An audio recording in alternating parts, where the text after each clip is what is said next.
Embaixador, antes de mais, porquê deixar Portugal? Qual a razão? Colômbia, sabemos que vai para a Colômbia, um país em conflito, um país, enfim, onde constantemente há problemas com os narcotraficantes. Foi uma escolha sua ou foi indicado? Um diplomata é como soldado. Ele está a serviço do seu país, ele serve onde o governo considera adequado servir. Eu tive uma grande alegria, uma grande felicidade de passar estes 4 anos e meio em Portugal. Está terminando o meu período. Um embaixador brasileiro só pode ficar, por lei, 5 anos num determinado país. De uma maneira geral, até fica menos tempo. Fico, em geral, 3, 4 anos. Eu tive a felicidade de ficar aqui 4 anos e meio. E estou indo para a Colômbia, que não é isto exatamente o que o senhor está dizendo. A Colômbia é um país belíssimo, é uma das paisagens mais belas do mundo. A sua capital, Bogotá, sempre foi considerada, desde o século XIX, a capital mais culta do continente americano inteiro. Desde o século XIX já era considerada a capital mais culta. É a cidade com o maior número de livrarias depois de Londres. É uma cidade com extraordinárias tradições culturais. O país tem é considerado a Atenas das Américas. A Bogotá é considerada a Atenas das Américas. É um país extremamente culto, com uma tradição artística e literária e filosófica extremamente importante. É um país muito rico, é um país que tem intensas relações com o Brasil, e relações que nós temos procurado nos últimos anos ampliar e acrescentar. É um país que faz fronteira com o Brasil, com o qual nós temos um importantíssimo programa de adensamento fronteiriço é um país, na realidade, muito importante para o Brasil e, quero crer, também para o continente americano. Sr. Embaixador, quer dizer que são esses dois aspectos, o aspecto cultural, que há pouco acabou de referir, e o aspecto económico, enfim, que o fascinam, que de algum modo o entusiasmam da sua deslocação para a Colômbia? Tanto para a Colômbia como para Portugal. Veja bem, no meu período aqui em Portugal, os investimentos, as relações econômicas entre o Brasil e Portugal cresceram muito. Eu dei a estas relações toda a minha atenção. Basta ver que nos últimos anos, nos últimos 2 anos, o Brasil se tornou um grande investidor em Portugal. No ano passado, nós fomos o 4º país investidor em Portugal. É possível que no decorrer deste ano alcancemos o 3º lugar. Nós estamos consolidando uma posição econômica em Portugal importante, e Portugal também no Brasil. Os investimentos em Portugal, que tradicionalmente já eram altos, já eram considerados, já eram importantes, tem também crescido. E isto vai trazer também um crescimento do comércio. Embora o nosso comércio ainda seja modesto para a intensidade das nossas relações, na realidade, no ano passado, ele experimentou um crescimento de quase 100%, o que é um crescimento muito considerável. Como é que explica a vinda de muitos brasileiros para a Europa, especialmente para Portugal? A que é que se deve esse facto? Na realidade, o Brasil se está internacionalizando. O Brasil, até há alguns poucos anos, era um país fechado sobre si mesmo. Mas de uns 5 anos para cá, de uns 10 anos para cá, progressivamente as empresas brasileiras foram conquistando espaço no mundo internacional dos negócios, dos investimentos, da indústria, dos serviços, e também os brasileiros começaram a viajar e ir e instalar-se no estrangeiro. Quer dizer, o Brasil atravessa um processo de internacionalização muito semelhante àquele pelo qual passaram os Estados Unidos nos anos 10 e nos anos 20 deste século. Ainda em relação a esta situação, digamos, à chamada situação económica ou crise económica com que se tem debatido o Brasil, eu gostaria de referir-me aqui a uma afirmação do Sr. Embaixador, que diz que, já o afirmou há algum tempo, que a crise económica do Brasil é perfeitamente explicável. Afirma que é conjuntural, que o Brasil é a 7ª potência económica do mundo e que os números de investimento são espantosos. Concorda com isto? Não, o Brasil continua a crescer. A crise do Brasil é mais financeira do que propriamente econômica. É mais uma crise monetária de produção. A produção brasileira continua a crescer. O Brasil continua a desenvolver novos espaços. O Brasil continua a ser a segunda exportadora o segundo país exportador de alimentos do mundo.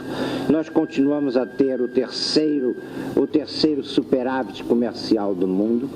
E nós somos os primeiros produtores de uma série de artigos, os segundos produtores de outra série de artigos, os terceiros produtores mundiais de uma série de artigos.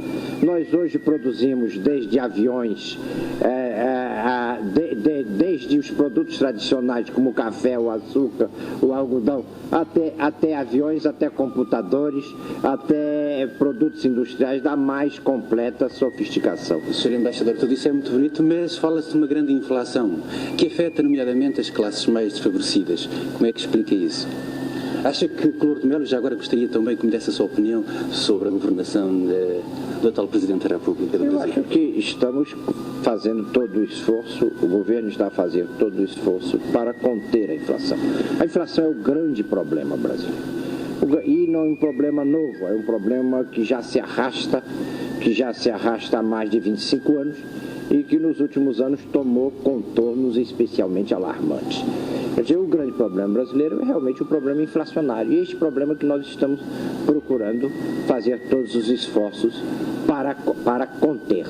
Mas isso não quer dizer que, pelo fato do Brasil ter uma grande inflação, o Brasil deixe de ter uma grande produção. Pelo contrário, a produção brasileira continua muito grande e o Brasil continua a ser um país economicamente muito importante no mundo e um país com que se tem necessariamente de contar. Que influência considera ter recebido do seu pai, também ele um diplomata e um grande poeta? Não, meu pai não foi diplomata, meu pai foi um grande poeta. Grande poeta. Meu pai quis ser diplomata, mas não pôde ser diplomata, porque ele era muito feio. Ele era tão feio que o Barão do Rio Branco, que na época dele, que no início do século escolhia os diplomatas brasileiros, disse que ele era tão feio que não dava para representar o Brasil em lugar nenhum do mundo. Então foi em grande parte por causa desta recusa do Barão do Rio Branco, que foi o maior diplomata brasileiro e que sempre foi amigo de meu pai, de recusa de que meu pai pudesse ser diplomata, que eu resolvi ser diplomata e acabei me vingando duplamente do Barão do Rio Branco, porque não só apenas eu fui o filho do poeta, foi diplomata, mas o neto do poeta, meu filho, também é diplomata, de maneira que nós nos vingamos duplamente, tiramos uma desforra dupla contra o Barão do Rio Branco. O Sr. Embaixador já escreveu vários livros de ensaio, poesia, o último, portanto, em Portugal, O Vício da África e Outros Vícios. Neste momento, disse-nos que tem um livro pronto a entregar no Prelo. Eu já entreguei ao editor, entreguei há 10 dias A Nova Fronteira, no Rio de Janeiro, um longo livro meu que chama-se A Enxada e a Lança e que tem por subtítulo A África e os Portugueses. Foi um livro que eu comecei a escrever quando eu era embaixador do Brasil em Lagos, na Nigéria, e que pude, nos meus sábados e domingos, quando me era permitido, terminar de rever aqui em Lisboa. Foi um livro no qual eu me demorei 10 anos, eu não tenho muito tempo para escrever, sempre levei muito a sério as minhas atividades diplomáticas, procurei sempre cumpri-las o melhor que posso, de maneira que por causa disso tive muito pouco tempo para ir escrevendo lentamente este livro. E entreguei este livro faz esses 10 dias a editora Nova Fronteira, no Rio de Janeiro. Sr. Embaixador, não é uma tarefa tão muito fácil conciliar a escrita, a devoção do poeta, digamos, às obrigações do diplomata. Olha, não é fácil conciliar a vocação do poeta a nada. A coisa mais difícil que há é a gente ser poeta, porque poeta precisa de ócio. E a vida profissional, o mundo contemporâneo, pouco ócio nos dão. Por isso é que eu tenho uma admiração muito grande por aqueles poetas que conseguem escrever constantemente, porque realmente são pessoas extraordinárias que conseguem cumprir o seu destino com uma devoção, com devotamento, mesmo nos seus momentos de grande cansaço, que às vezes pessoas mais fracas, como é o meu caso, não conseguem. Daí que eu lhe pergunto, não seria a altura do diplomata dar tranquilidade ao poeta, desde deixar de sofrer os muitos anos de exílio fora do seu país, de continuar a adiar o sonho? Eu digo isto porque debruço-me num poema seu em que escreve: é que estou enterrado, jamais quis morrer longe de casa, mas sofri muitos anos de exílio simultâneos, gastei-me em outras terras, fui de mim uma sombra imigrada, rogo um sonho. Será que esse sonho continua adiado? Vai continuar adiado? Eu creio que sim, pelo menos por mais uns 3 ou 4 anos. Depois, quem sabe, se na tranquilidade o poeta renasce com mais força, ou então eu simplesmente descubro que toda essa minha faina pelo trabalho, esse meu gosto pelo trabalho, não era uma maneira de eu disfarçar uma fraqueza natural no poeta e não ficar tão triste comigo mesmo por causa disso. Vida cigana de embaixada a embaixada, disse Virgílio Ferreira a seu respeito, receando com isso o risco de se perder o grande poeta. Será que esta sua vida para a Colômbia é um acumular de uma experiência enriquecedora ou o desgaste do poeta? Ou, enfim, será também uma oportunidade do poeta se enriquecer ou realmente ir à altura do poeta ter a sua pausa? Eu não sei se o poeta vai se enriquecer ou não. Eu sei que o homem tem, ao longo da sua vida diplomática, se enriquecido muito. Tem visto novas paisagens, novas maneiras de viver, tem conhecido novas pessoas e eu tenho a impressão que nós vivemos para viver a experiência do homem. E eu acho que essa experiência do homem eu tenho vivido, eu tenho buscado viver intensamente. Muito obrigado.